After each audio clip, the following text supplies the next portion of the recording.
Susul.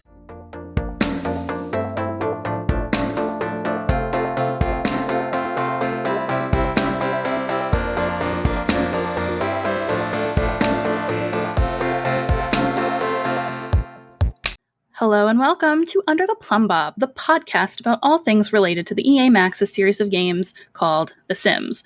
We like to avoid the real world by talking about our made-up ones. We've got kind of a special episode today here on Team Llama. I'm Melissa. I'm Caitlin. And we've got a bit of a hanger-on here. He was invited, but he did promise not to embarrass me, so... Here's my live-in IT guy and boyfriend, Steve. Hello, hello. Welcome. Thank you. This episode, we're going to talk about the technology behind The Sims, a little bit about how you can optimize your system to run The Sims better, some tips and tricks on the equipment you can purchase or plan to purchase once this hellscape of a quarantine is over and we have money again. And you can order stuff and get it within a week and not within a month.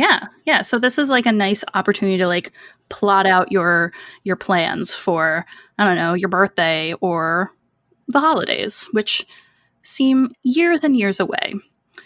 So, Steve, can you tell us a little bit about your like tech background? Sure. I've been an enthusiast since I was a child, I guess. And I just so happen to have a couple steps along my career path that have contributed to my tech support ability, my PC knowledge. When PC gaming started to get popular, that's where I first kind of dove into the hardware world. I had a friend or two that had built computers. Then they just got me on board with that concept. I learned the bits and pieces from them and then basically became self-taught via the internet for the vast majority of my gaming hardware knowledge, building computers, that sort of thing. As far as more formal tech support, after I had left an online job as a graphic designer, I kind of stumbled into a job at Best Buy with Geek Squad. Did that for a little bit and actually didn't come back to that until several years later when I came back to a career at Best Buy.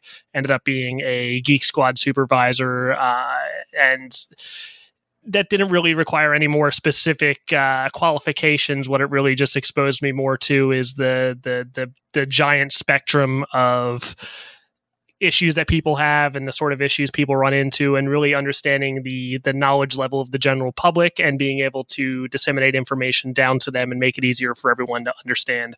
You're going to find a lot of the answers I give to questions are more contextual, like trying to help you understand where to make decisions, because there's not really a lot of perfect answers. There's going to be a lot of solutions to every problem, if that makes sense. Yeah, there's not necessarily a right answer to, the perfect machine you can use to run Sims.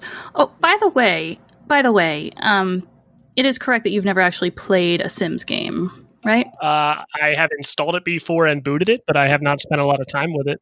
That is correct. I bet this guy doesn't even know who Bella Goth is. So we have an actual kind of professional on the show, and has nothing to do with Sims.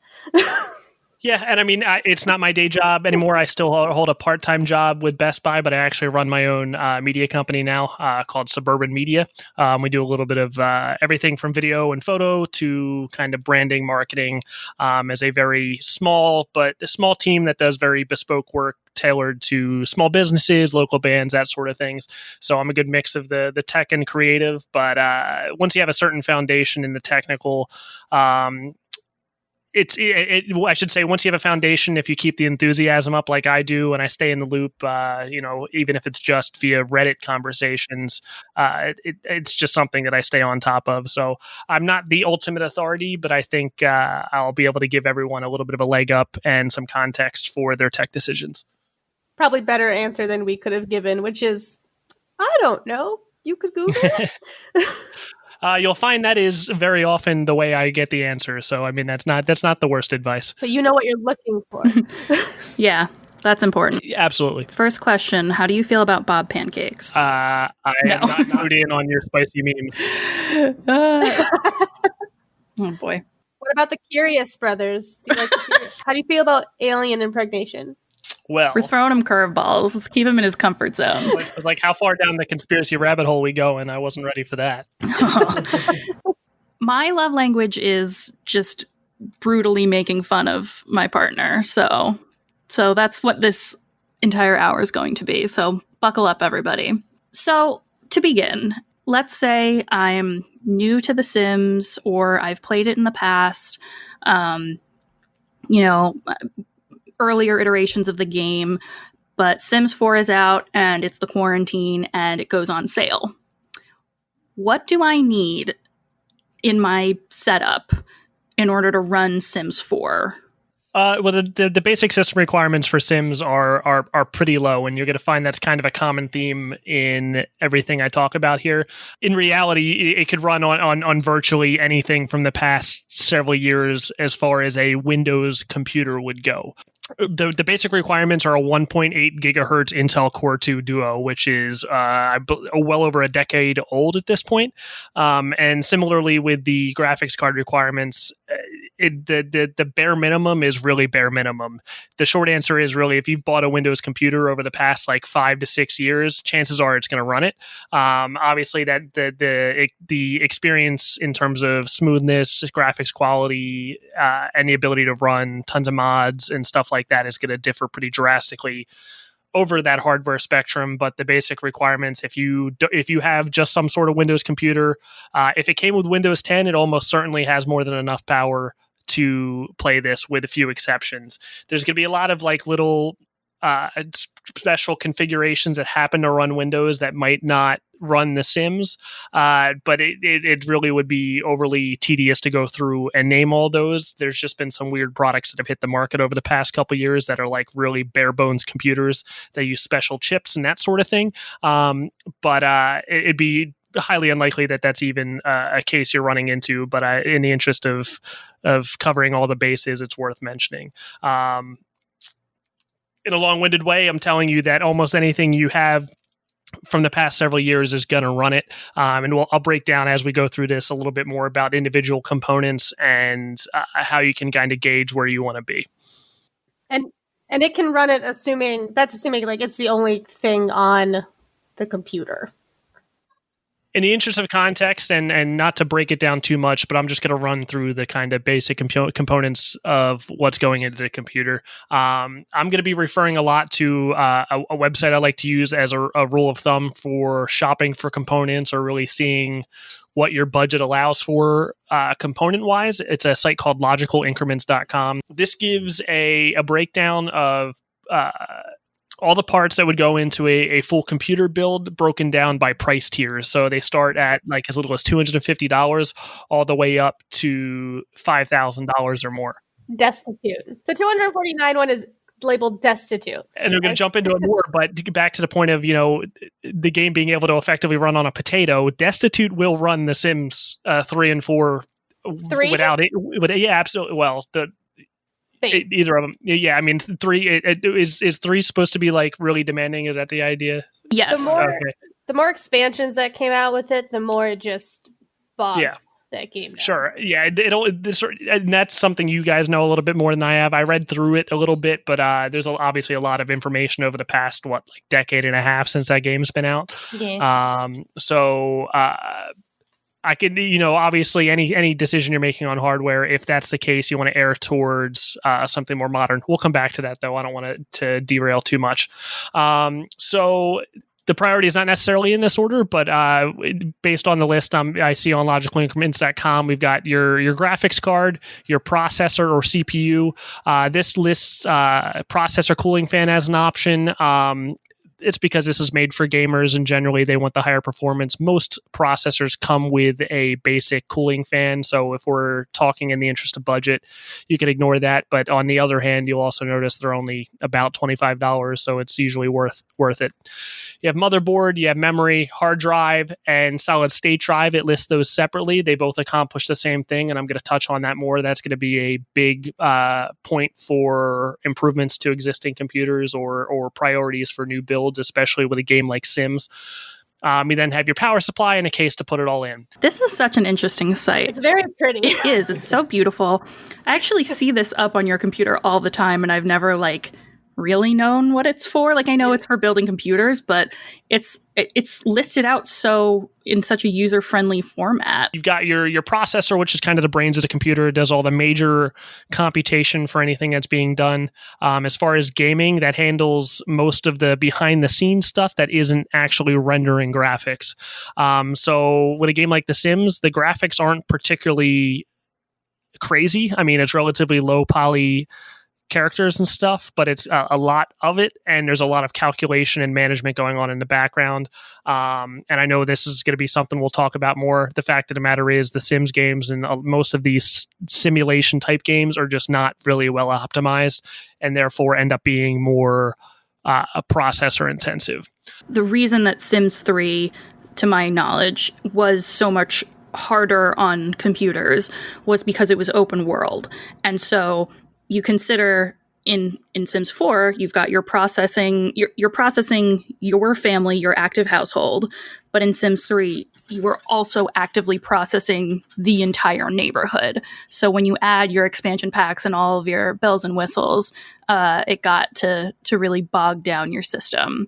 So when he's talking about optimize, I think it has to do a little bit with that. Like, what are we really focusing on? Is it what you're seeing on screen versus what actions are having to run in the background?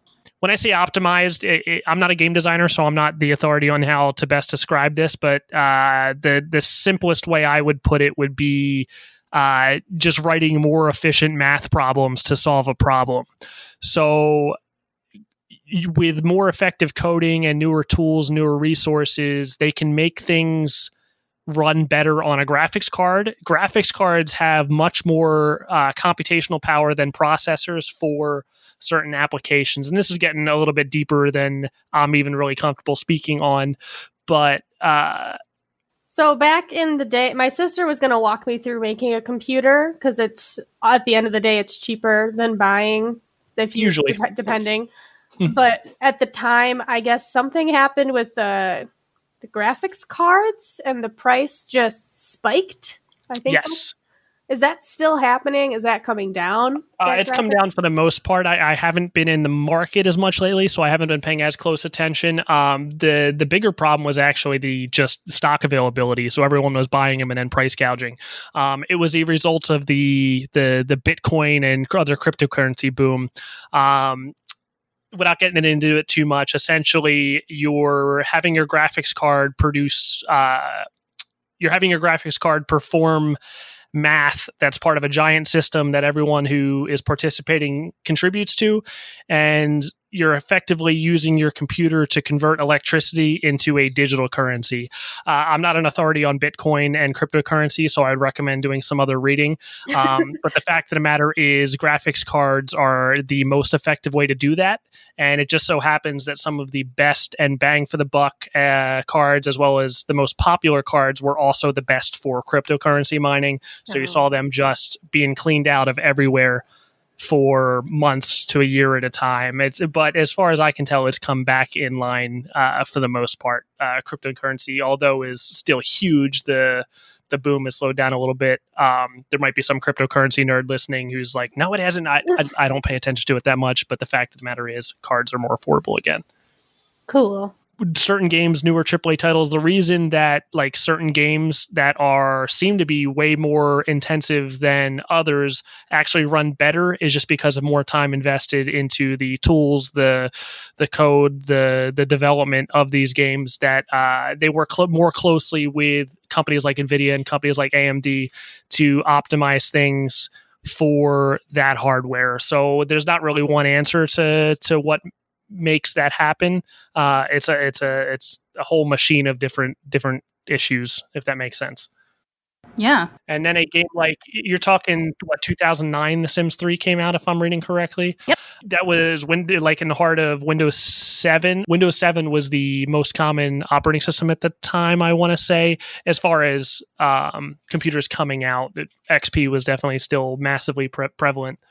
Yeah, everyone liked XP. Windows 10 wasn't out yet, but people were stuck with 7 if they bought something new. Yep, and a lot of things have changed with the way software is optimized to run on hardware since then. So having to force it to run on Windows 10 or even 8.1, which I think I read isn't even possible in some cases without major workarounds.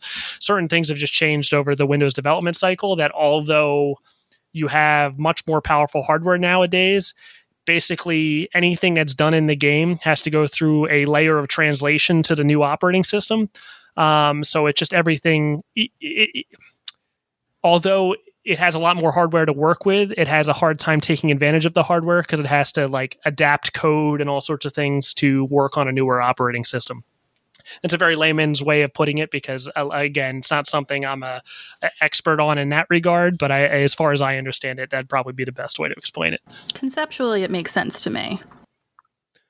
Yeah, and I mean, that's all I think anybody really needs to understand unless you're a game developer. So what we talk about a lot is sort of the decisions that EA and Maxis developers must be making in order to put out the content that they do. A lot of people have complained in the past that, expansion packs don't have enough oomph or don't have the type of content in it that warrants another $9.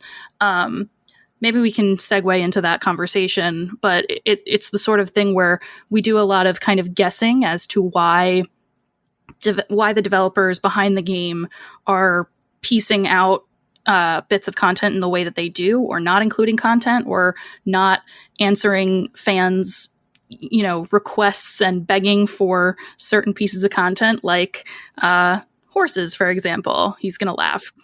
The color wheel. Oh my God. In The Sims 3, basically you had a color picker like you would in like any graphic design program, where you could select any specific color and apply it to a article of clothing or a piece of furniture, within your home, or hair.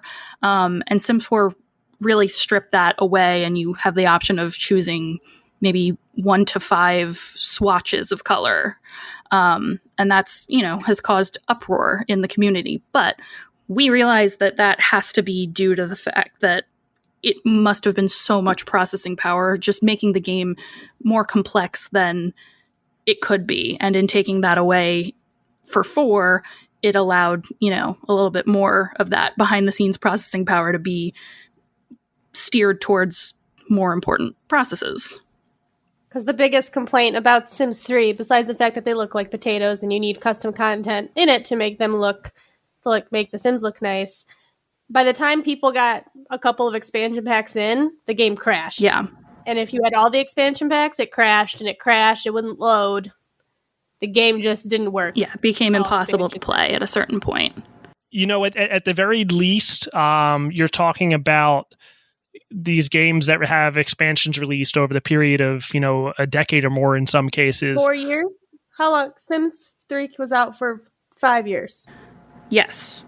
I mean, it's still out, but they have, I'm trying to think, the last expansion pack they made was probably about 5 years. Well, sure. The point either way, no matter the duration of time, when a game has a development cycle and repeat expansions over a certain amount of time, you're talking about who knows how many different changeovers and staff go through that period of time. And I'm not going to speak to, I can't speak to this team specifically, but if you just look at general trends in the gaming industry, you've got teams that are rushed to meet deadlines, that are not necessarily given the resources they need due to like publishing deadlines and that sort of thing. You got people that just are forced to crank out content, and either due to time constraints in general, like lack of ability to do beta testing or internal testing, you start running into problems that, they just never had release in, or you have problems arise that just never happened during internal testing or beta testing or that sort of thing. And then when you think about it, you've got a game that they're pushing out to people on millions of different hardware configurations over different types of hardware over the past decade or more. And all the different pieces of software and a hardware that are attached to that, the different drivers and all those things, they're always going to run into those sort of issues. It's just a game of controlling that as much as possible. I mean, the amount of different layers that go into a piece of hardware being able to run and display the game that you're playing which all starts with a rock that we threw lightning into and forced to do math problems. That's what a processor effectively is. Like, there's so many different variables. So at any different level of the technical or any different level of the development cycle, like, there's so many different variables that go into developing a game. It's no surprise that they run into issues. That got a little bit too much of a tangent away from what I meant to, or where I meant that to go. But the point kind of being, there's a lot of chaos that goes into developing a game. And even under the best circumstances, there's still a ridiculous amount of technical hurdles to overcome. And then you throw in like political issues and crunch time and terrible management, or who knows how many different issues during the game development process. For sure. Lightning that we threw into a rock to make it do math problems. I want to have that resonate just for a moment. I've heard it put more eloquently and more silly than what I just said, but that's it's very interesting because we have those discussions about like the reason that we get the games that we get are due to a lot of factors. But I'm glad we're having these conversations to kind of help solve the mysteries that we often come up with when we talk about the stuff that our games have. And it's certainly not a problem unique to The Sims. You go to any gaming subreddit dedicated to a game on Reddit and look at the conversations right now. The Destiny subreddit is constantly imploding around game developer decisions. I'm a long time World of Warcraft player. I play Classic and Retail again currently. God help me. And that people who play WoW or follow WoW know exactly what I'm talking about. Caitlin plays WoW Classic debacle and stuff like that. Oh, do you? Okay, there you go. I obviously know all the controversy around decisions that have been made since the first expansion, since the game was first launched. I mean, it's a constant uphill battle for these developers, to give them some credit. But also, I definitely agree that you have a lot of them not listening to fans and that sort of thing. I'm a pretty agnostic person in these conversations. Like, I try to be, I end up being somewhere in the middle. I understand a lot of the constraints and issues that studios and developers have to deal with. And I also think that a lot of the fans deserve what they're asking for in some cases, and then to give the flip side of both, sometimes the studios are just jerks and sometimes fans don't know what they want. So it's remarkable that we end up with any awesome usable products at all. I'm nodding like you can visually see. I'm agreeing with you. We know what we want. It's horses and spiral staircases. I don't know how many times I have to say this, people. I'm not saying you two specifically, but I'm saying there's plenty of people out there that don't know what they want. And to use the WoW meme, you think you do, but you don't. Listen, Blizzard was wrong on that one. But I've also seen a lot of things, how many times do you see stupid suggestions from a fan that gets like upvoted on Reddit, or like everyone's like, yeah, that's a great idea. And then anyone who comes in with any ounce of logic. Exactly. Yeah. So it's just, I wish I had a better example there. Everyone has great ideas. Everyone's an idiot. I don't know what to tell you. Well, just to cap this one off, lots of different ideas come and go. Do you want these horses? Yes, Vanity. I know you do. Do you want these horses, or do you want processing issues or a slower game or a clogged up game? And it's not that black and white, absolutely. But it's the sort of thing that we try to have a little bit of empathy and understanding for why those decisions are made. So I like that we're kind of discussing all the different factors it could be. But a spiral staircase would take up one square of the house. I know. And then you could. It's okay. It's fine. I don't know the system of the game enough to speak to the spiral staircase one specifically. In theory, that should be relatively easy. But even take something for like the horses, for example. With the horses, of course, you've got someone that has to design a digital asset. It has to then be rigged and animated. But any asset that has to interact with that horse in the game needs to have another variable, another function added, that sort of thing. So again, I'm not a game developer, but just a basic understanding of potentially what could go into that level of coding and or animation. There's a lot more than most people would give credit for. Exactly like you said. Yeah, no, good way to describe it. So jumping back to just the brief overview of the parts, I'm not going to give the full lesson on what each individual component does, but the basics. Your processor does all the computation for the computer and kind of coordinates everything else working together. The motherboard is what all the different components plug into. Your RAM is kind of your it's random access memory. That's your computer's short-term memory, or think of it like it's a attention span. It's how many things are open at one time. The slightly more technical is it stores all temporary information that the computer needs to recall quickly. When you turn the computer off, that disappears. So when you hear people say memory, that's 99% of the time referring to RAM. Technically, a hard drive is also memory, but that is non-volatile memory, meaning when you turn the computer off, it actually stays. RAM is volatile memory, which means when you turn the computer off, the information's gone. Not super important, but in case you're curious. So moving on to hard drive specifically, that's where all your files get stored, all your program information gets installed. Both HDD and SSD are hard drives. Your HDD are your traditional spinning disk hard drives. Solid state drives are exactly like they sound. They're all solid memory chips. There's no moving parts to them. Solid state drives are way faster. There's no waiting for the drive to spin up, no waiting for it to locate a sector. It's just instantaneous. And there are faster and slower ones depending on price. But solid state drives are probably one of the biggest improvements in personal computing and gaming especially over the past several years. We'll touch on that a little bit more in a moment. So power supply, pretty self-explanatory. Powers everything going into the computer, the case stores everything, and then the graphics card is what handles all the rendering. When it comes to gaming, that does all the extra special effects, all the cool stuff, all the cool visuals in the game.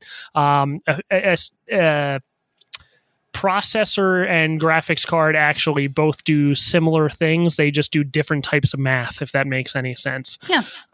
And not every computer has a dedicated graphics card, or a technical term would be a discrete graphics card. Most processors have a built-in graphics chip, and especially in laptops and lower-end computers, they might not have a dedicated graphics card. They're just using the internal graphics on the chip. And then the heatsink fan or processor fan, if you're looking at the logical increments list like me, you're going to see under certain things it says stock, which is just the one that comes with it. Some of them use a just beefier heatsink and fan. That's what HSF stands for. And then eventually, as you go down in price, you might start to see liquid ones, which are like all-in-one liquid cooling systems. They're just a higher-end version of the same thing. Not always a better performance option, but they're at the very least aesthetically cooler, so that's worth points. I was just going to say that I have been told not to put liquids in my computer.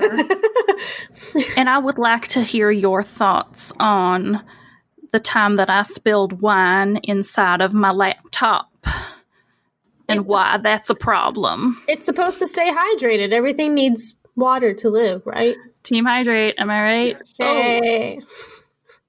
As far as what it takes to put all this stuff together when it comes to compatibility between the different things, it's not something that we can really cover in a short conversation. What I'm going to do is suggest the resources for people who plan on actually going through the process of learning all this. I've mentioned Reddit a couple times. I'm definitely a Reddit nerd, but r/buildapc on Reddit has a whole wiki worth of resources for learning how to put all this stuff together.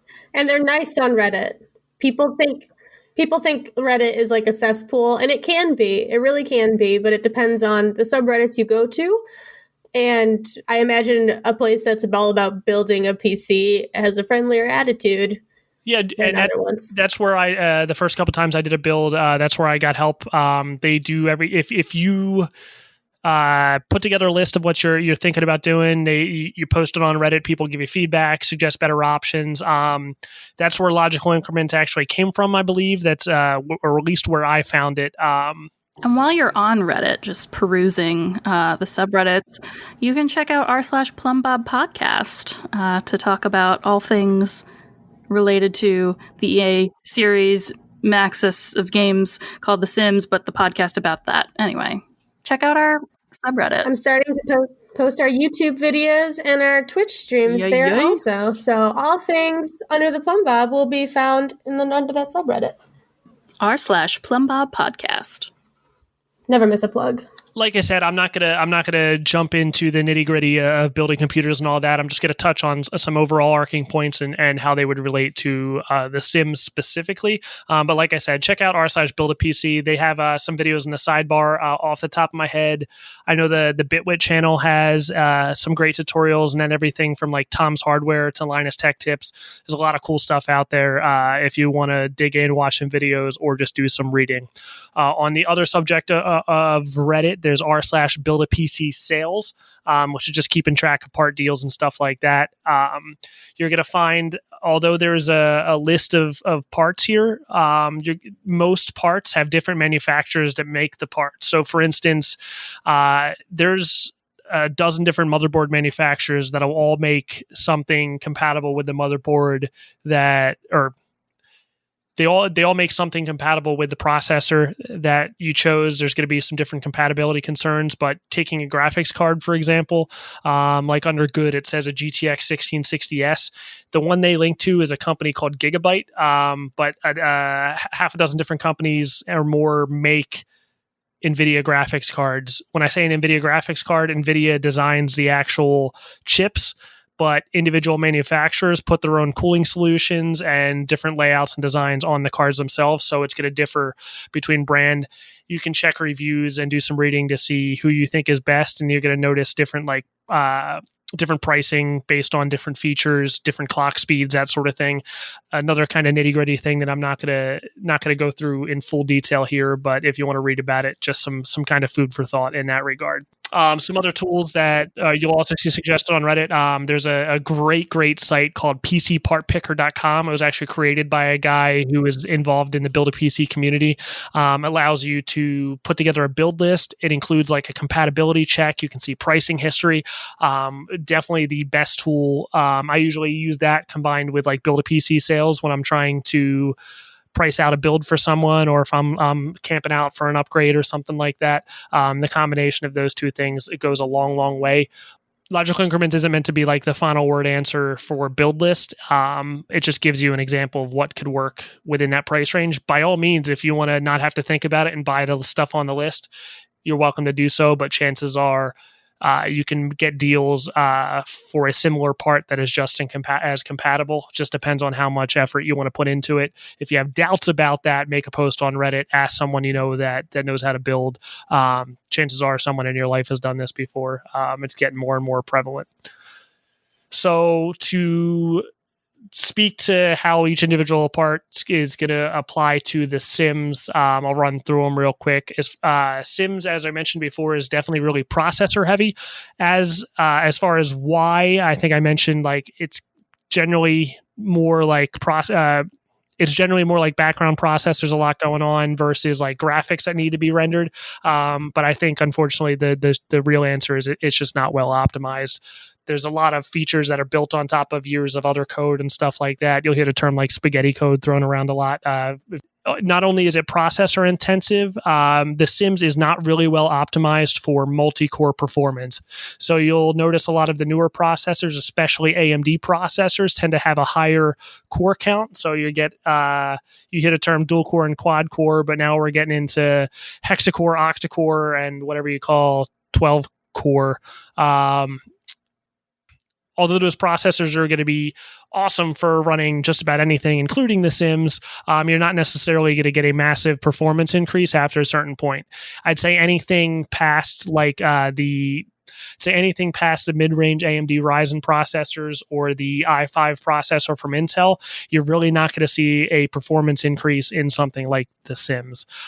I would say erring on the side of a step up from what might be recommended is always going to be a little bit better. And it'll especially give you some headroom down the road as changes are made, as features are added. And that's going to go with just about any part. So as far as adding a graphics card to it, the built-in graphics chips on newer processors will run it. However, if you're running a lot of expansion packs, you're using a lot of the newer, cooler stuff, they're using better graphics as they release new content. Having a better card is going to make an impact.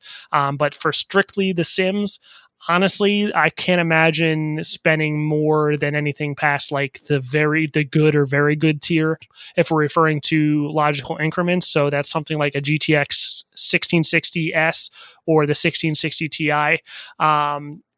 Really, any of those are going to more than run The Sims and really anything else on the market. One thing that I'm going to talk about specifically when we're talking about graphics cards is resolution. So that's the actual number of pixels that your monitor is rendering.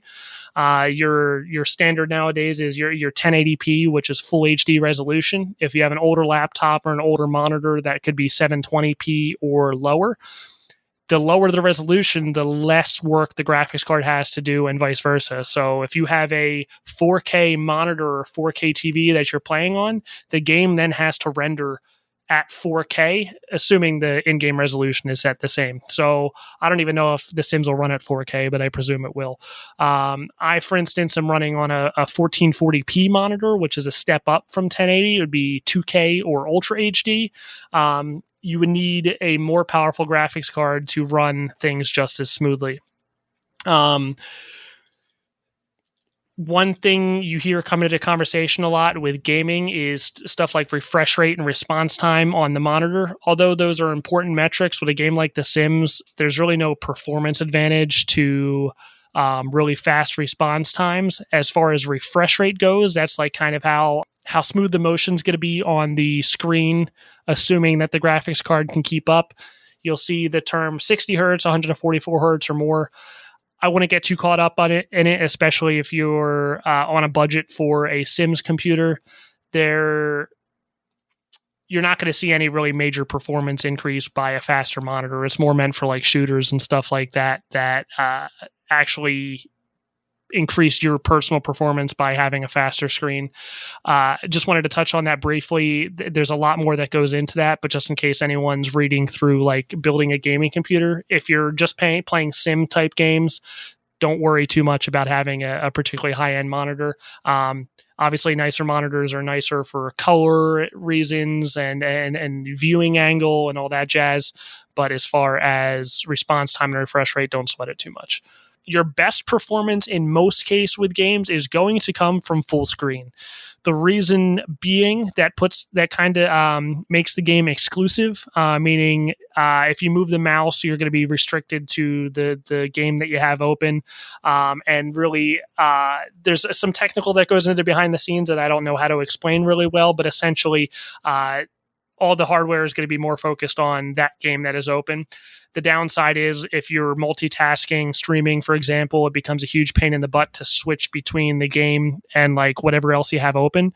Because in most cases, I believe it's probably the same with Sims. It actually will then fully minimize the game, and then you have to open it back up again, which especially on lower end hardware can be jarring because the computer kind of has to take a second and toggle back and forth. But if you're just going to be playing the game, you want to maximize performance, generally full screen is going to be the best. Though with that being said, on extremely low-end computers, you might not have the ability to play at the full screen resolution, in which case you could play at full screen and set it to a lower resolution. Just know that it's going to look worse. When I say lower resolution, that's literally how many pixels are being rendered. So 1920 by 1080, that's using the full resolution of the monitor. If you were to drop that to 720, I think that's 67% as many pixels, if I'm remembering correctly. So that's 67% as much work that has to be done. It's not exactly that, but for the sake of explanation, the graphics card just has to do less work if the resolution is lower. So you could either full screen at a lower resolution, or you can set it to windowed mode and shrink the window to a lower resolution so that the computer doesn't have to do as much work. different hardware is going to do different things more efficiently. So like full screen windowed might run better on certain hardware than full screen would on others. And there's unfortunately not a perfect answer there. It's finding what settings work best for your computer. Is there an ability to show your frame rate in The Sims? Yeah, I don't think I have the option to adjust or even really view frame rate. So usually that's just going to follow the monitor. It's probably set to 60 hertz and it won't give you any other option unless you have a higher end monitor. So I mentioned refresh rate. That's how quickly the frame how frequently the picture changes on the screen. So 60 hertz, 60 times per second, it's going to adjust the picture. Someone's gonna to catch me stumbling explaining this wrong, but for the sake of the conversation, that's what it means. So on a 60 hertz screen, if you are getting 60 or more frames per second in the game, you're going to get like the smoothest motion possible for your configuration. So the frame rate of the game is going to be determined by the settings and how well the graphics card is handling them. So when you see the game being choppy, things are jumping around, that means it's at a lower frame rate. You can tell that by installing something like NVIDIA. It's built in NVIDIA Shadow Play. If you have an NVIDIA card, you can turn on an option to have it show the frame rate. There's a couple other programs that'll just give you an overlay. It'll tell you what your frame rate currently is. Generally, for most games, you want to be aiming for like 60 or more. Anything 30 or more is going to be, playable by most standards.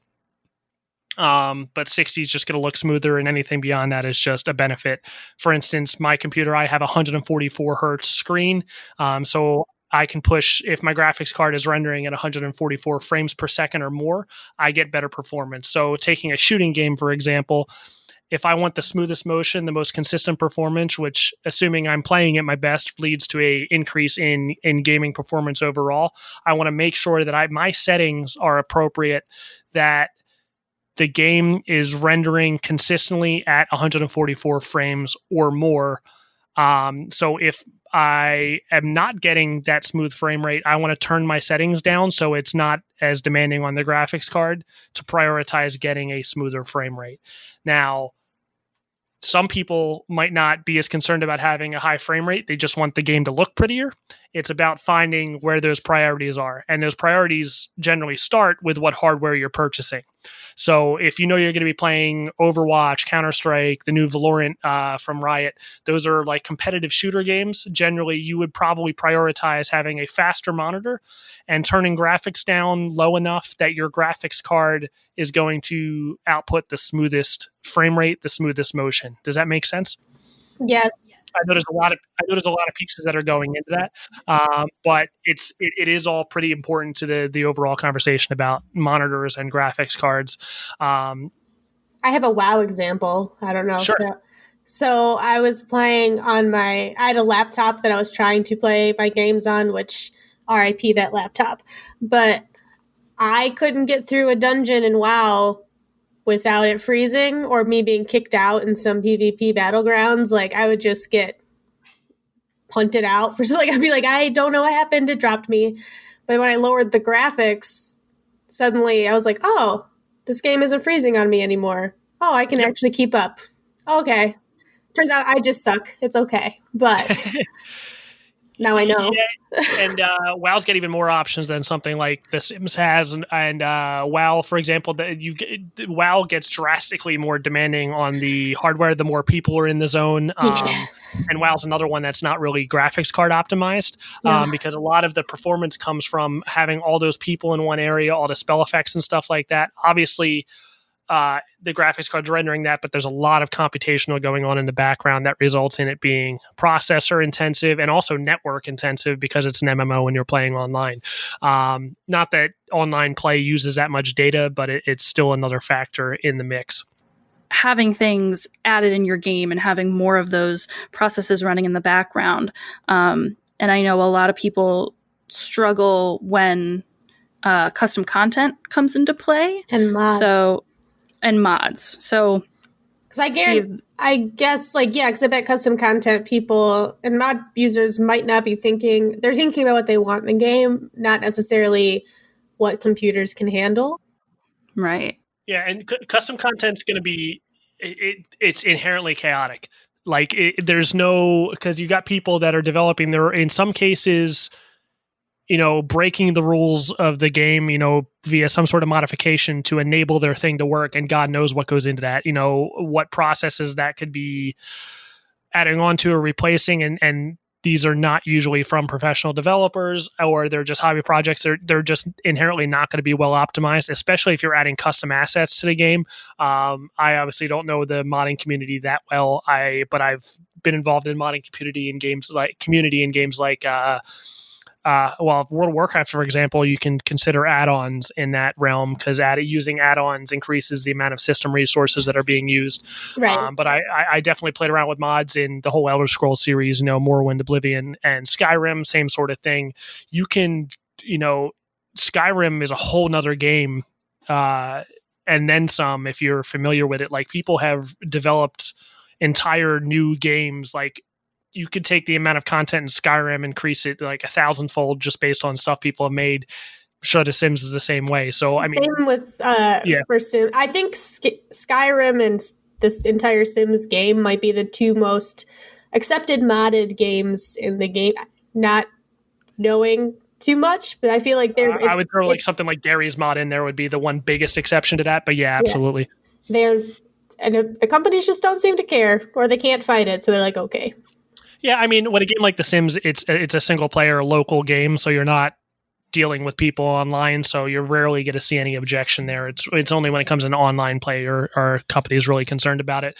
The biggest thing you're going to run into, though, is not getting support if you have issues when you're using something that circumvents their rules or their system, that sort of thing. Like, if you were to go to EA support about a mod, they're going to be like, tough luck, Yeah, and I think I wanted to bring it in because it's, as you said, it's inherently chaotic. It's adding assets into the game that the developers didn't necessarily plan for or build for. I think some of the script mods, more so than your custom content, your, cast items, your build items, that are usually either like overlays of existing pieces in the game or built in some way off of an existing piece of clothing or piece of furniture. Like, that's custom content is on one side of things. I think script mods like your MCCC, your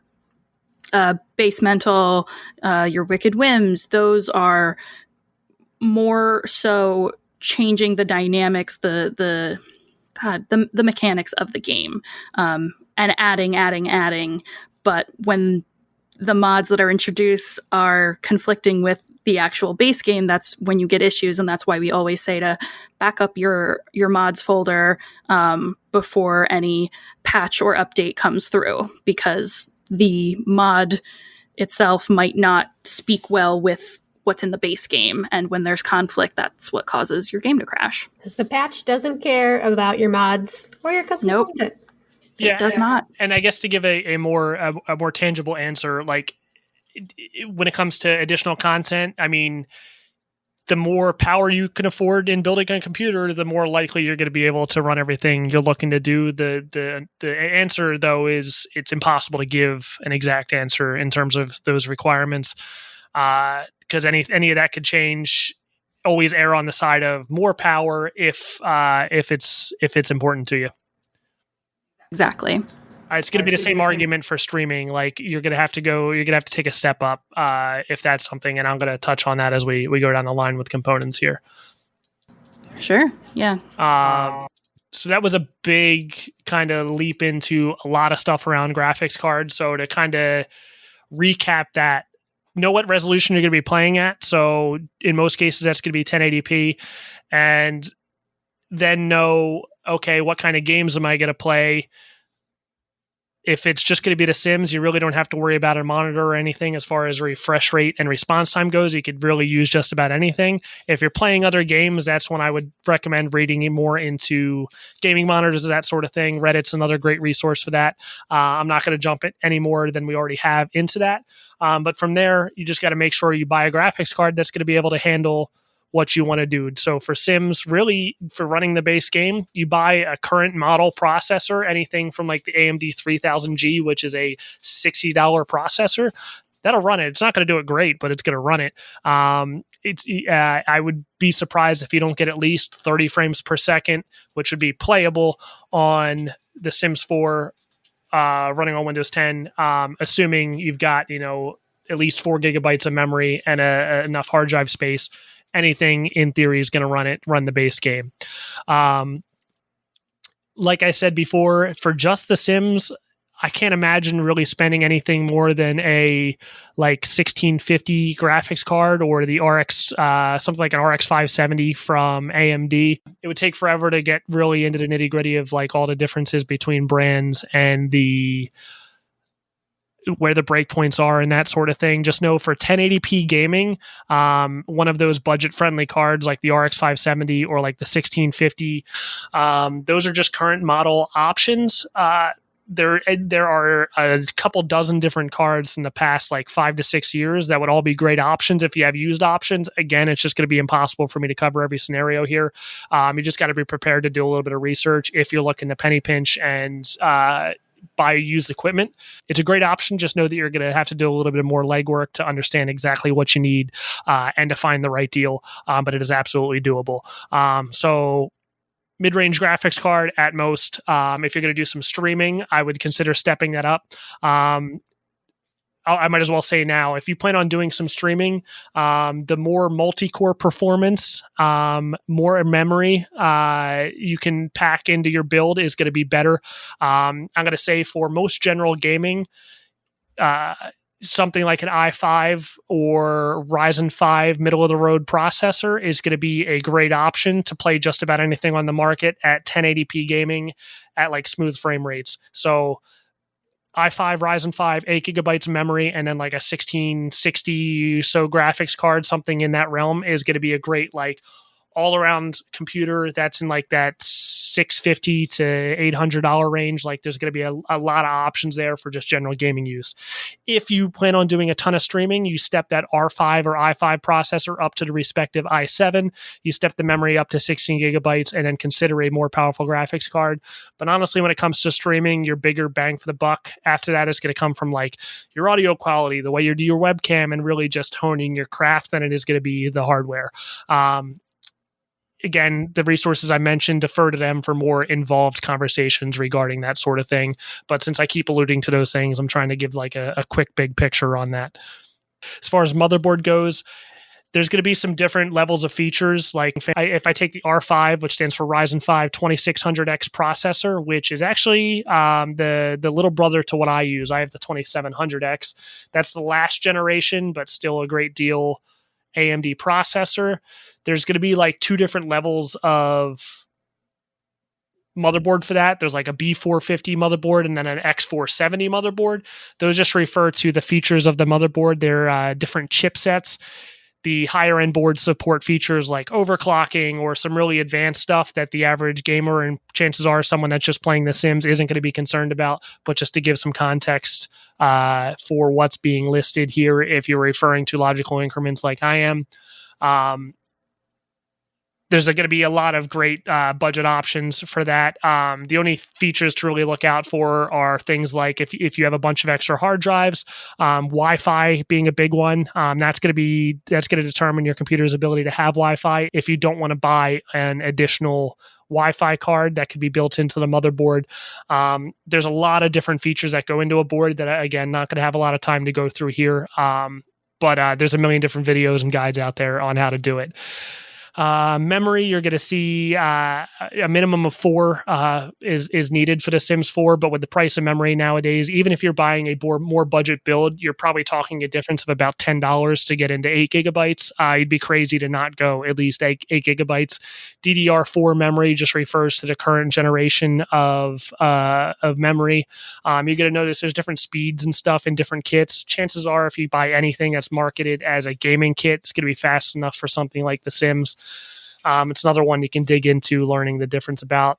On any of these things, you Google something like, hey, what does RAM speed mean? You're going to get so many different explanations that it'd be crazy for me to go through each individual thing here.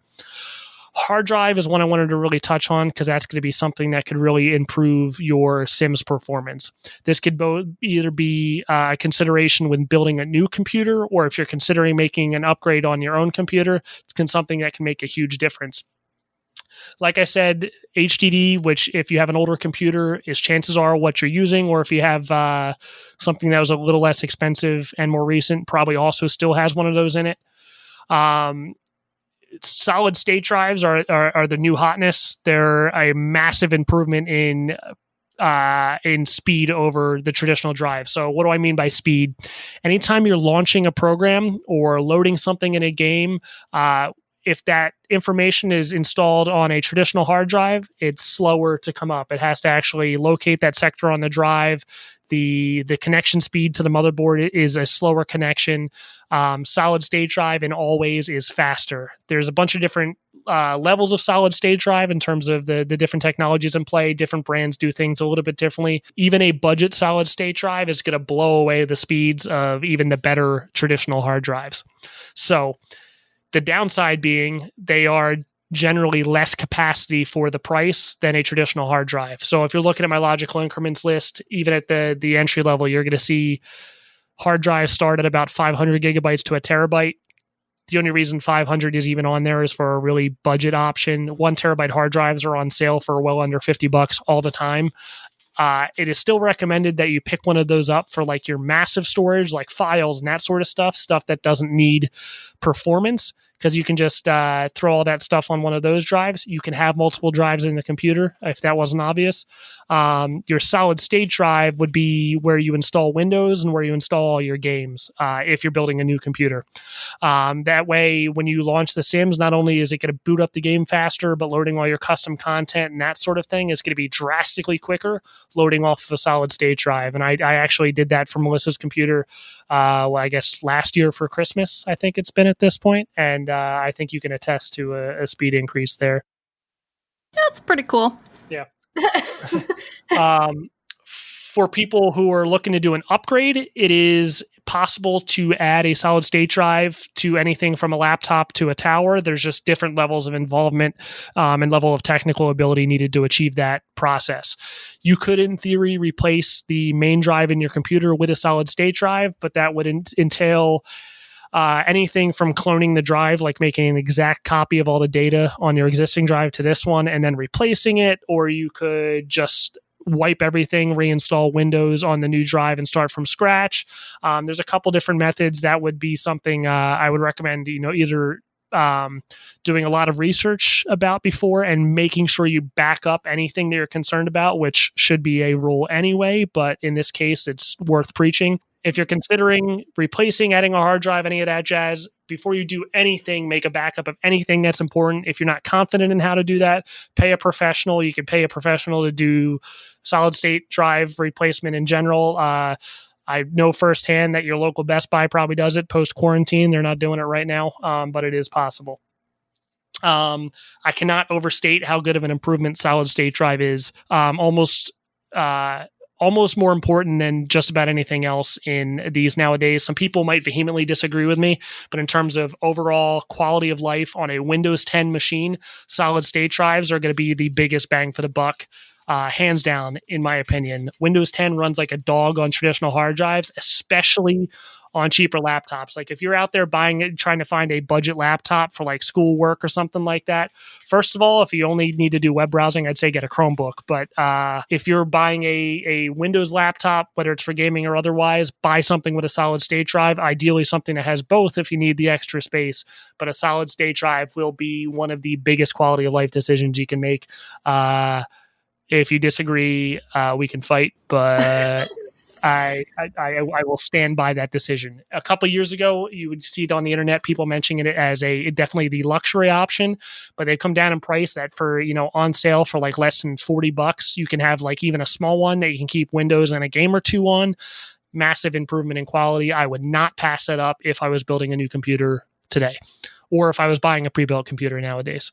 So on pre-builts, I mean, that's what I have. Pre-builts are a perfectly viable option. Just know the risks of doing so. So, for example, if you were to walk into a Walmart, a Best Buy, a Target, they sell a lot of brands, and in some cases, some really great deals. So you'll notice back to school day deals, back to school day time. Exactly, same thing around Christmas and that sort of stuff. I'm not the authority on which brands are best. I can speak. I have some experience with iBuyPower, CyberPower. I can speak really highly of companies like Main Gear PC, and then there's also like at the high end, there's companies like Falcon Northwest that'll do custom built stuff. And I should separate. There's a difference between like stuff you go buy off the shelf at a retail store, or there's also sites that will just build it online and send it to you. Both are equally as valid. I think you tend to see better deals on pre-built in the store because every once in a while you'll get like a clearance item or something that's just a big sale. The risks involved are one, like if you don't know how to like reinstall Windows, a lot of times those come with, at the very least, they've got some bloatware on them, like just other, they just have the pre-configured software that came from the manufacturer. Most gaming companies, they're pretty clean. They don't really put much on there. But honestly, in a lot of cases with pre-built machines I've seen, they just tend to have issues with like how Windows was installed or Windows wasn't installed. Happens a lot with pre-built machines. If you run into an issue with a pre-built machine, now if it happens immediately, generally that's covered by a manufacturer warranty. Just take it back. If you're still within return policy, take it back to wherever you bought it from. But beyond that, some of those companies will have a limited warranty on it, but sometimes you either need to purchase an extended warranty, or sometimes it's not even an option. And then if you don't know how to troubleshoot it, you're then trying to take it to a third-party place or find a friend that could fix it, that sort of thing. Sometimes at the end of the day, it might be worth the effort of learning how to do it yourself. It just depends on where your priorities are. As someone who never buys the warranty because I'm cheap, do you think the warranty is worth it? Or does that probably depends on your... It depends on where it's from. I would do your own research in any case. Listen, I can speak to my own day job and having worked for Best Buy. Like, it's a great option if you can afford it. Generally, it's going to cover everything from hardware defects to accidental damage. So you just got to know yourself, know your purchasing habits, know your financial capability, and make that decision yourself. I'm pretty agnostic on extended warranties. What computer I bought a pre-one because like I said, I was going to be a part of building this computer, but then it got too expensive at the time. I have something called a Power Spec. Not familiar with that specific brand, but there's like a bunch of those that are just like ones that crop up everywhere. If you research some of the different pre-built brands, you'll find out who's kind of using the better parts and such. Most of the big pre-built companies will, pre-built gaming companies specifically, so that's like the ones I just mentioned, like iBuyPower, CyberPower. I'm not necessarily endorsing any of these specifically, though I will say the one I mentioned, Main Gear, I've worked with those guys in some esports stuff I did. They make some pretty cool stuff. No complaints there, so I'll happily endorse them. But like all these other ones, certain ones will use like the same parts you and me would buy off the shelf, like as far as motherboards, graphics cards, that sort of thing. However, your Dells and your HP, so like Dell owns Alienware, in case you weren't aware. Alienware is a Dell product. Yeah, they've owned them for I think over a decade at this point. They used to be standalone. Dell suck. I hate Dell. Dell, as far as like computer brands, everyone just hates whatever they grew up with. Like, oh, that's true. We did have a Dell, a computer, not the singer. There's valid points to all of them. In my opinion, Dell's actually one of the more consistent ones as far as warranties and stuff like that. But Alienware, in my opinion, tends to be a little bit too overpriced. They're expensive. They tend to overvalue themselves compared to the competition. They look fancy as shit, but they're so expensive. They use proprietary parts. So it's just a motherboard that they have mass manufactured for their products with the bare minimum features. The power supplies are built to spec, so they're enough power to run the exact configuration that computer comes with, not necessarily going to support an upgrade. And in some cases, parts just straight up won't be compatible because they do, user unfriendly things to their configurations that make it harder to upgrade. That's not a one-size-fits-all answer, but generally you're going to run into issues if you want to upgrade something like an HP Omen or a Dell Alienware computer. That doesn't mean they're not necessarily a good deal in some cases. Like if you get an awesome configuration at a great price and you have no intention of ever doing any upgrades in something yourself, you just want to buy a new one when that gets old, it's not necessarily a bad option. Just know the risks of doing so.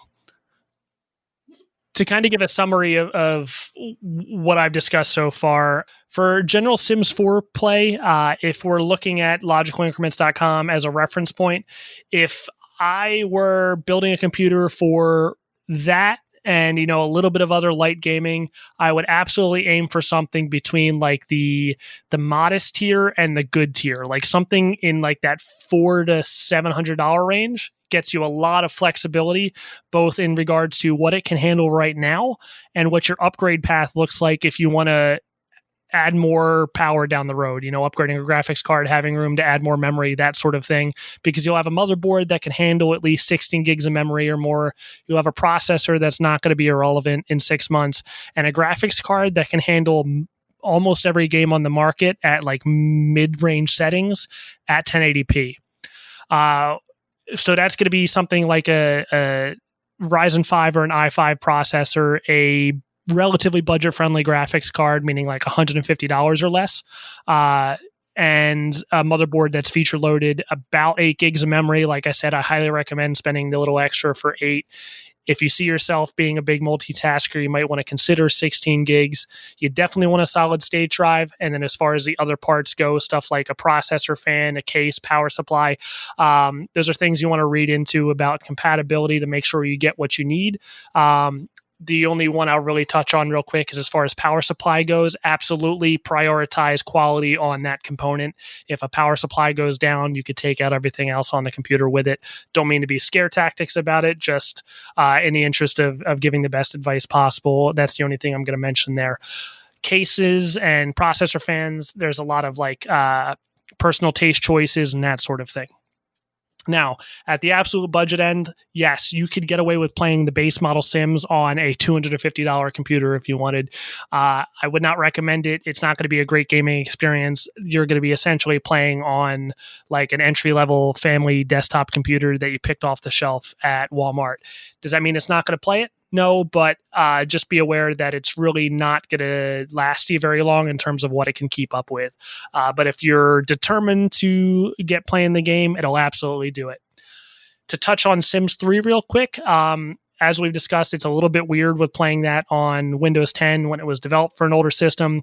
You're going to see there's a lot of quirkiness with playing any older game on modern hardware to a point. Like I said, a lot of things have changed. The architecture of processors, the number of cores that get utilized. There's a million different drivers that go into the different pieces of hardware and the way they interact with games, the way the game interacts with Windows. So like running Sims 3, your best chance is just to throw more power at it. If I had to guess, your better single core performance processors are going to do better.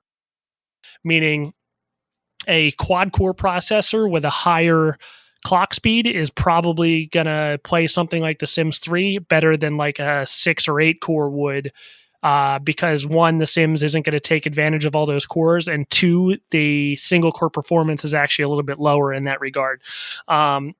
So without having done any actual testing myself, just my opinion as an outsider reading about it, that seems to be your best chance.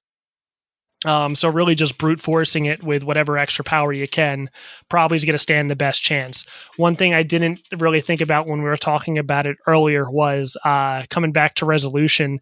Not everyone had a 1080p computer for The Sims 3 when it came out. Like that 1080p is only just now becoming a more consistent standard.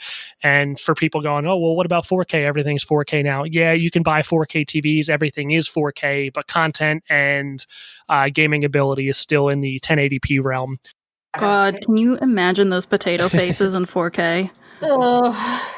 No, I don't want it. No, I don't want it. I reject that game. Sorry, Ava.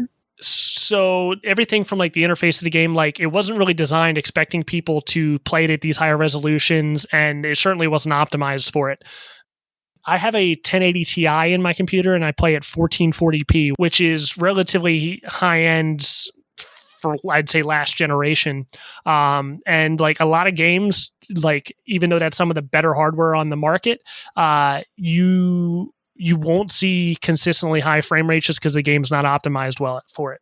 And I'm talking like newer, really optimized AAA titles, let alone a game from 10 years ago that wasn't really optimized at the time and now trying to run it on newer hardware. There's just a lot of variables.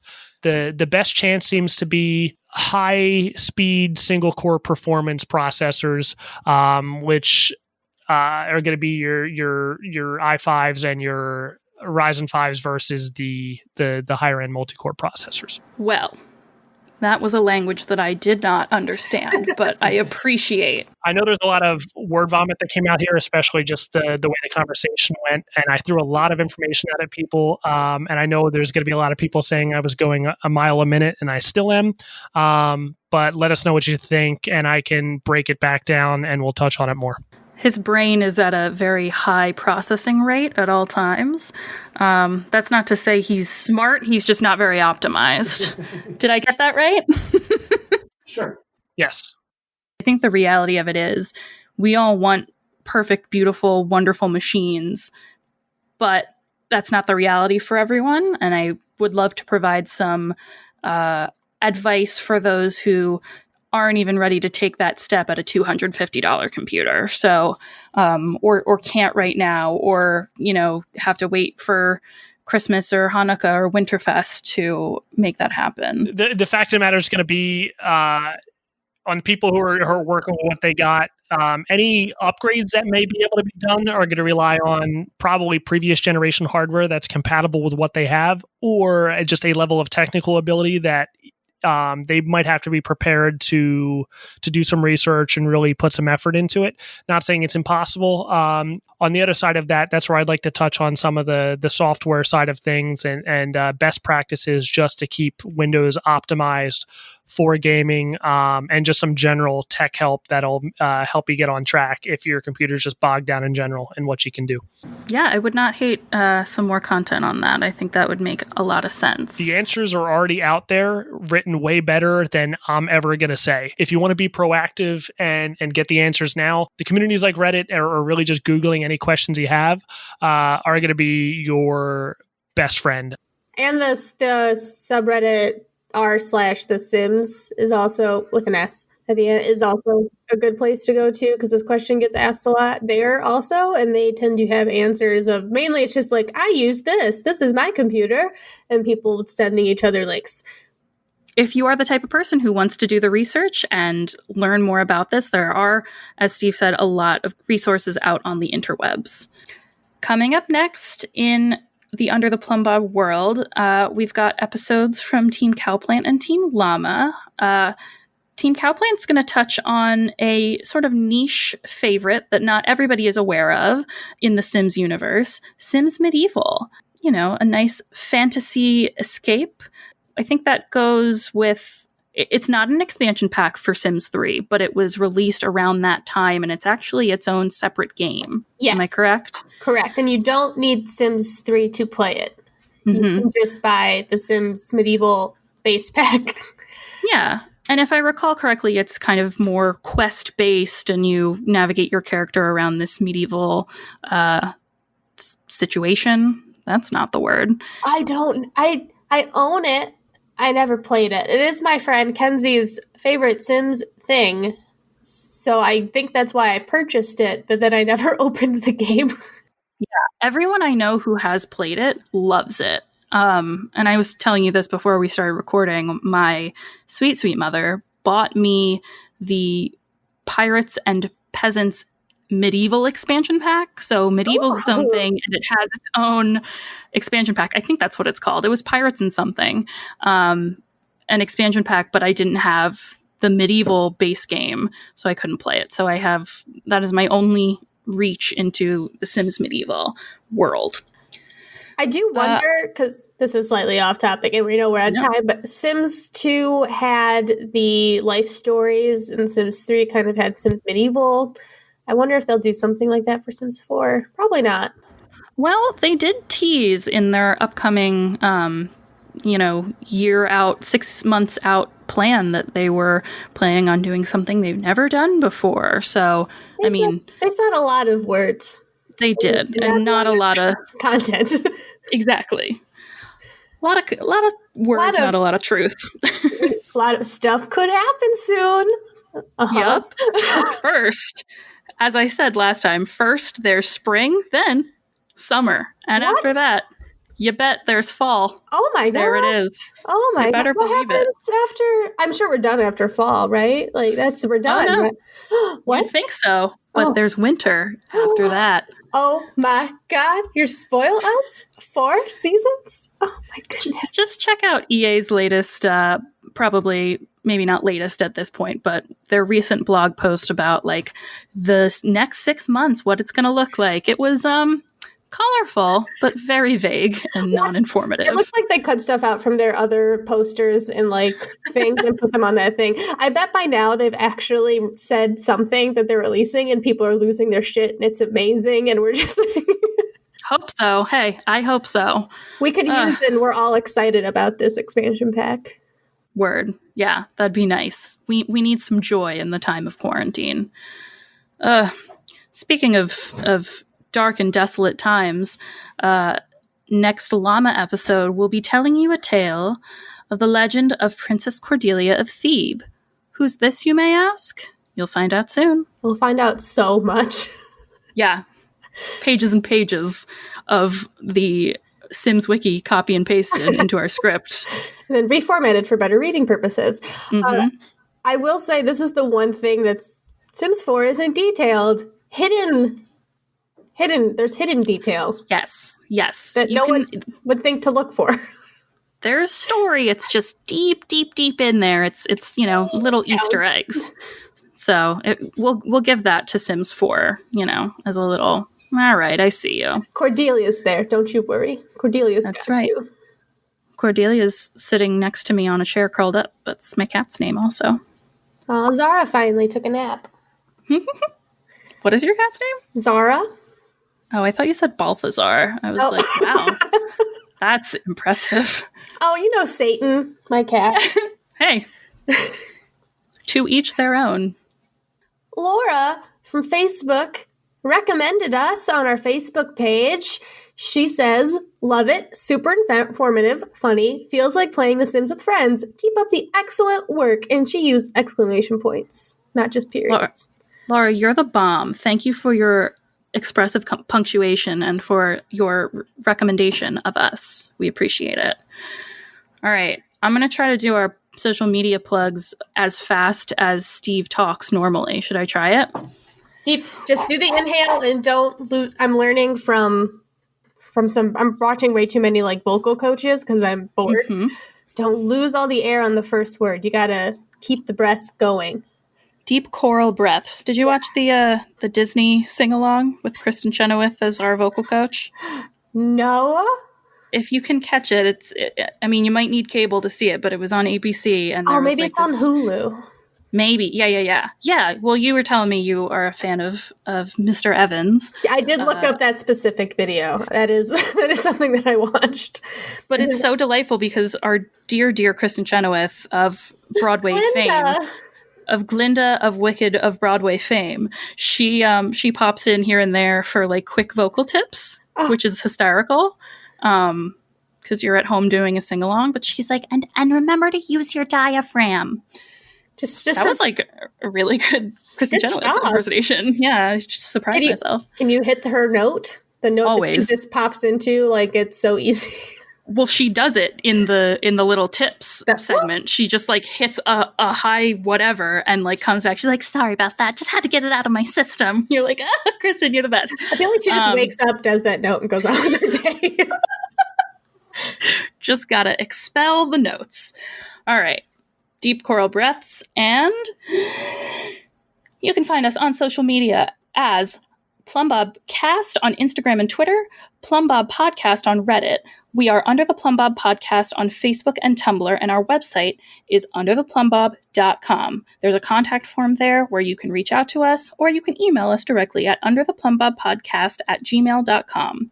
You can find us on both YouTube and Twitch if you search Under the Plumbob Podcast. We have these weekly Twitch streams. One of them's on Friday night, usually featuring Melly doing some non-Sims content, but always having a great time and a great drink. We also are featured on Saturdays at 11:30 a.m. Eastern Time, US, playing The Sims. And on the last Saturday of every month, we switch it up a little bit and do a different game. You just said Planet Zoo today. I did. We recorded today, and I finally finished the Tiny Living, Tiny Zoo series. And if you're a fan of Tiger King, check it out because we talk about Carol Baskin. Killed her husband, whacked him. I love it. Cheetah. Spoilers. She's Cheetah, Carol the cheetah. She lives next to Joe Exotic, the Siberian tiger. Think of the babies. Think of the babies. Why am I thinking of the babies? I don't know. Oh, baby tigers? Okay. Yeah. Don't make me think of them. I still haven't seen I just need to watch it. You do. You really do. It's so good. Our Simizens are our favorite people. They're our subscribers to Patreon. We love them. One of them, Dom, who is NerdyDude247 on Twitter, he runs our Tumblr under the console. It provides some really great content on The Sims as played on console, which for this hardware episode, we really didn't touch on console at all. That's because my boyfriend's a PC guy. Maybe that's where some of my elitist attitudes come from. There's a source. We found it. There's the source. Yep. We dug in deep. Dom, I'll just pre-apologize to you. We love you. You can subscribe, rate, and review us on Apple Podcasts, Stitcher, TuneIn, Spotify, Google Play, Pandora, all kinds of places. Google us, and just tell your friends nice things about us because we're giving you all of this love and we just want you to put it back out in the world. But don't do it in person. Just do it digitally. Wash your hands. Or just open your door and shout it outside. That's good. My mom sent me a video today of this whole neighborhood in Canada doing an outdoor Zumba class. Everyone like just stood on their porches or like in the road and followed this one guy who was like in the middle of the road, and everybody like was watching him and the music was really loud and it was really nice. There's a place near me, a city near Detroit, a suburb of, that's been dressing up in like those dinosaur costumes, those inflatable dinosaurs, and doing like, there's like a bunch of them in a line and they're just walking around the block.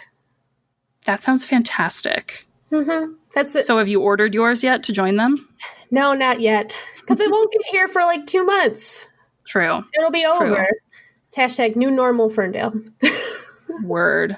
Being that these are hard times, we totally understand if you cannot become a part of our Patreon or check out our merch. But if you want to like get a wish list going for when we eventually come out of these madness of a situation, check us out.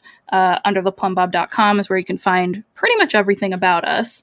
So we want to give big thanks to the writing and the research team for this episode, which was largely Caitlin, myself, and Steve. Mm-hmm. Thank you again for joining us, Steve.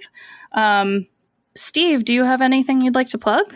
Nothing crazy. You can follow my company, Suburban Media. We are at Suburban Media on Instagram or suburbanmedia.org. We do a lot of local business work, but we do a lot of web-based content as well. So if you have anything from like a podcast to a web series or a product or a business you want to promote, and there's some way I can lend any sort of creative video or editing services, be happy to do so. Or if you just want to check out some of the cool stuff we do like music videos, stuff like that, at Suburban Media or at the Steve Mathis is my personal Instagram. Come check us out.